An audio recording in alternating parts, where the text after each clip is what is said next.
Hello and welcome back to my channel. For today's card, I'm starting out simple using outside-in stitched hearts.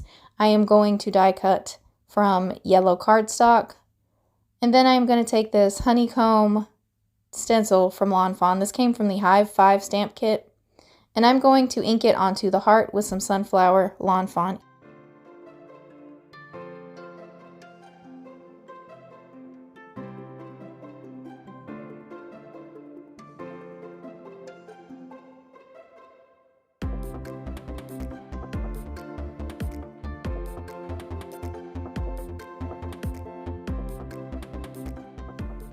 My inking here wasn't perfect, the stencil did shift, so it's a little blurry in a spot, but it's fine, I'm moving right along. I already have an idea of what I'm doing for this card, so I have my large stitched rectangle stackables. I have this butter ink and my paint splatter stencil, and I'm just going to ink some of these little splatters here and there on the background.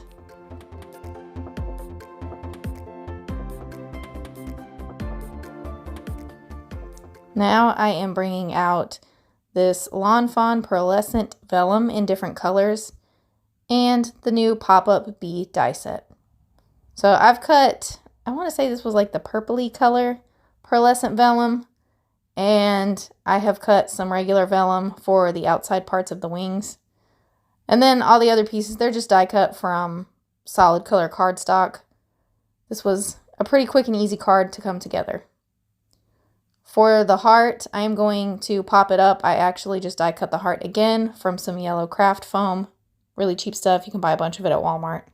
And I'm just going to adhere it to the stenciled heart. This heart's not the only thing getting a little bit of dimension. I also added some foam tape to the bee just to let the bee stand out from the heart just a little bit. For the wings, I'm going to leave them folded down because the bee's not flying. It's resting, and I added just a little bit of double-sided adhesive to the very end of the wings where it attaches to the bee. Next, I'm using the Happy Hibiscus and the stitched strawberry frame dies, and I'm just going to cut out a bunch of different flowers. These are just from colors of cardstock that I had.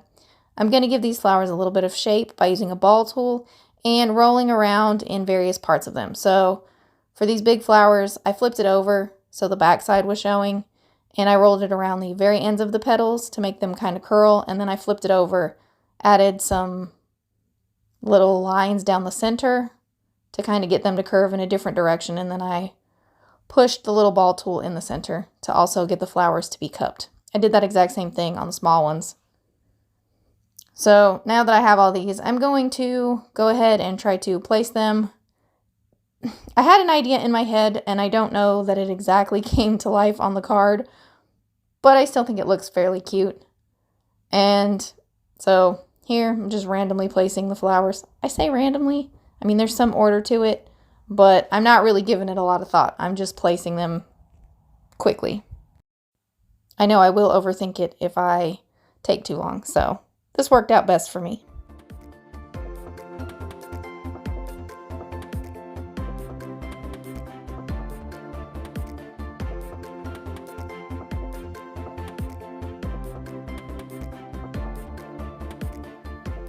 Now obviously my flowers need to be finished off just a little bit, at least the big pink and purple ones.